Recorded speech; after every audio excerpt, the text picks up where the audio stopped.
I'm making a fried bologna sandwich with this Dash Mini Griddle. Counter cooking. No kitchen, no problem. I have this heating up. I actually think it's hot enough right now. And I have some really cheap bologna here. This is Oscar Mayer bologna from the Dollar Tree. And it's a little bit too big for this.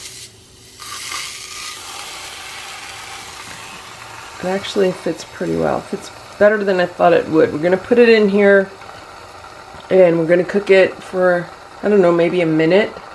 Then we're going to flip it over. Alright, it's been about a minute. See how it's all puffed up in the middle there? Let me turn this over. We're going to shut that again. In the meanwhile, I have 2 slices of bread here, waiting for the fried bologna. I think I'm going to fry a few pieces of the bologna, but I'm doing 1 piece at a time. It's been about another minute. See how it's getting dark around that edge? See how it's dark around the edges? So people that are like fried bologna connoisseurs probably are not going to be too happy with this. If you put too little slits in the bologna, it will lay flatter.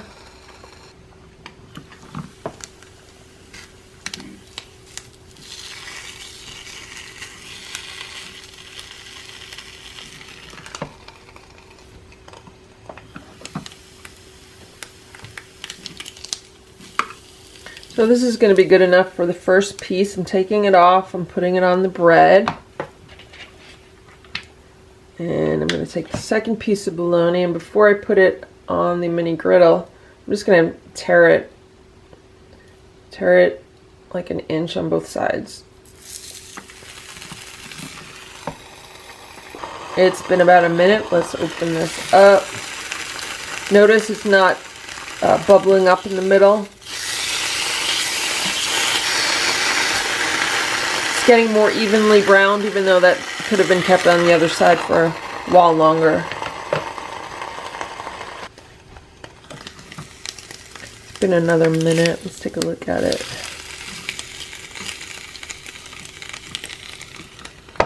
Cook it a little bit more.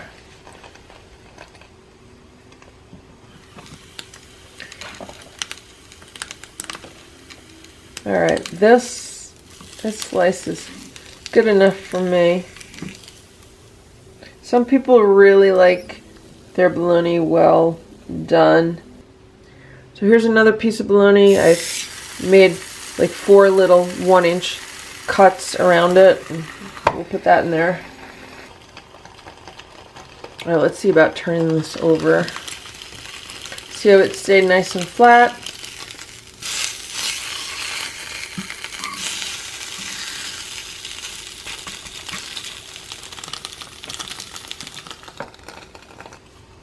Now let's see what's going on here again.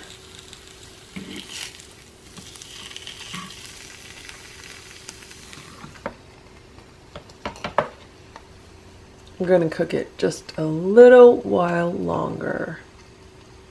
Remember that cooking in a Dash Mini Griddle is not always the fastest way to cook things, but it is the most compact way to cook things. It is one of the most portable cookers. So if you're trying to cook in a very small space, it definitely comes in handy.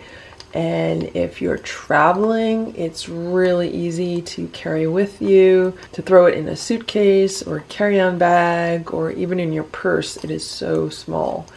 And so it's really great for that. It's great for cooking in RVs, or some people cook in their car, in campers, in dorm rooms, in hotel rooms, stuff like that. So it's really small.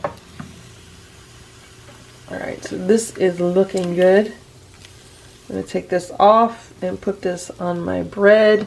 And I'm just making a really basic, I'm also going to unplug this because there's no on-off switch, so make sure you unplug it. And the next thing I'm going to do is I am going to add some yellow mustard. You can use any kind of mustard you like. I'm just using the plain yellow mustard. Some people like cheese on their fried bologna. Some people like lettuce and tomato. I'm just making a really plain, basic fried bologna sandwich. And I'm going to cut this in half right now.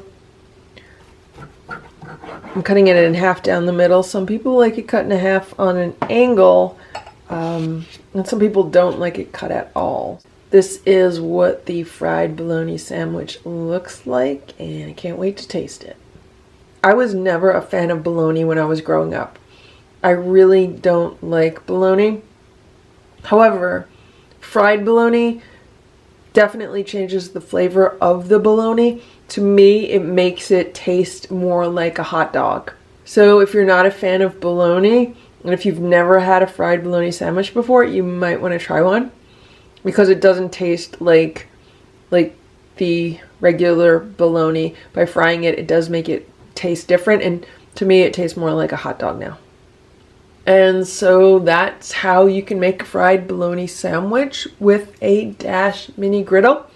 If this video was helpful for you, please give it a thumbs up. Please subscribe to this channel if you'd like me to post more videos like this one.